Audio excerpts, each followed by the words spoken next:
बिस्मिल्लाहिर्रहमानिर्रहीम। अस्सलाम वालेकुम। आप देख रहे हैं हमारा यूट्यूब चैनल। मैं हूं मलिक अब्दुर्रहमान। नाज़रीन, आपने कभी ना कभी सारम बरनी ट्रस्ट के बारे में सुना ही होगा।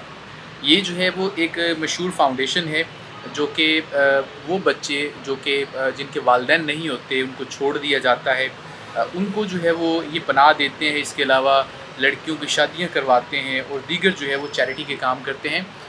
इनके जो सरबराह हैं जिनका नाम सारम बरनी है, उनको जो है वो पिछले दिनों गिरफ़्तार कर लिया गया और उनके ऊपर बड़े संगीन इल्ज़ामात लगाए गए। आज की इस वीडियो के अंदर मैं आपको बताने की कोशिश करूँगा कि वो क्या इल्ज़ामात हैं और क्या उन इल्ज़ामात में कोई सच्चाई भी हो सकती है। तो सबसे पहले मैं आपको बताऊँ कि ये जो सारम बरनी ट्रस्ट है, ये 1990 में कायम किया गया है और पिछले आप कह सकते हैं कि 30-35 साल से पाकिस्तान में जो है ये अपनी जो है वो सर्विसेज दे रहे हैं, लोगों की भलाई के लिए काम कर रहे हैं। लेकिन अब हुआ ये है कि जो सारम बरनी साहब हैं वो अमेरिका गए हुए थे और वहाँ से जब वो कराची वापस आए हैं तो उनको गिरफ़्तार कर लिया गया है और FIA और दीगर अदारे उनके पीछे हैं और उनको जो है वो आजकल जेल में रखा गया है।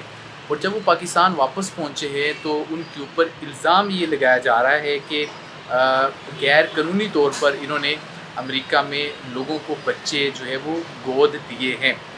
ये जो है एक सीरियस जो है वो एलिगेशन है और जो तफसीलात सामने आई है उसके मुताबिक ये जो एलिगेशंस है ये अमेरिका की जानिब से लगाई गई है, यानी कि एक अमेरिका के एक अदारे की शिकायत पर इनको जो है वो गिरफ़्तार किया गया है। और जो मैंने आपको कहा है कि गैर कानूनी तरीके से अमेरिका में बच्चों को जोड़े दिए जा रहे हैं, तो आसान अल्फाज में इसका मतलब ये है कि सारम बरनी साहब के ऊपर इंसानी स्मगलिंग यानी कि ह्यूमन ट्रैफिकिंग का इल्ज़ाम लगाया जा रहा है। मज़ीद भी तफसीलात सामने आई है जिसके मुताबिक ये इल्ज़ाम लगाया गया है कि 17 बच्चों को स्मगल किया गया है इनकी जानिब से। और इन बच्चों के हवाले से बताया जा रहा है कि इस ट्रस्ट ने शो किया कि ये जो बच्चे हैं इनको सेंटर के बाहर कुछ छोड़ गया, लेकिन हकीकत में इन बच्चों के वालिदैन और इनके जो लवाहकीन हैं उनकी मिली भगत से इन बच्चों को अमेरिका पहुंचाया गया।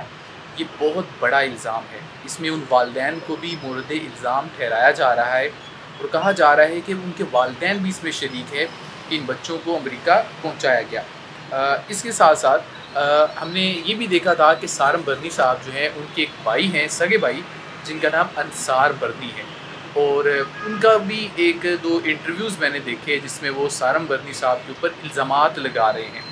अब मैं आपको ये बता दूं पहले कि ये सारा जो मामला हुआ है इसमें अंसार बरनी साहब जो हैं उनके ऊपर भी शक किया जा रहा है कि उन्होंने अपने भाई के ख़िलाफ़ ये सारा कुछ किया है, क्योंकि हमने ये बात देखी है कि जो अंसार बरनी साहब हैं वो भी क्योंकि एक ट्रस्ट चलाते हैं और ये मामला बड़ा पुराना है। दोनों भाइयों में जो इख्तलाफात हैं वो बहुत पुराने हैं। अब मामला ये है कि सारम बरनी और अंसार बरनी जो है वो एक ट्रस्ट चलाते थे। वो ट्रस्ट जो था वो अंसार बरनी का था, लेकिन एक टाइम आया कि अंसार बरनी ने सारम बरनी साहब को ट्रस्ट से निकाल दिया, या सारम बरनी साहब कहते हैं कि मैंने खुद छोड़ दिया।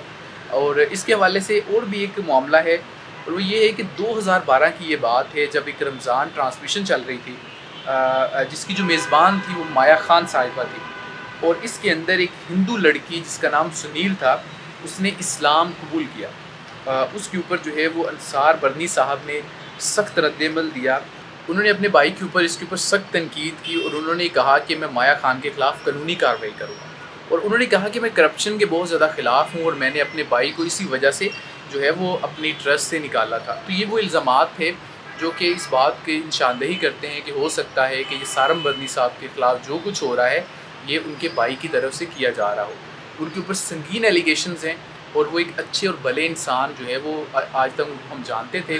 और ARY के जो प्रोग्राम्स आते हैं या दीगर जो रमज़ान ट्रांसमिशंस आती हैं उनके अंदर भी हमने देखा कि जो सारम बरनी साहब हैं इनके ट्रस्ट जो है वो वहाँ पर आते थे, इनके लिए चंदा भी जमा किया जाता था। तो उसके ऊपर जो है वो एलिगेशंस तो लग रहे हैं, लेकिन सारम बरनी साहब की जानिब से तमाम एलिगेशंस को डिनाई किया जा रहा है। अब देखना ये है कि इसमें क्या कुछ सच्चाई नज़र आती है। अदारे तो अपना काम कर रहे हैं, लेकिन देखना ये होगा कि इस हवाले से मज़ीद क्या अपडेट्स आएँगी।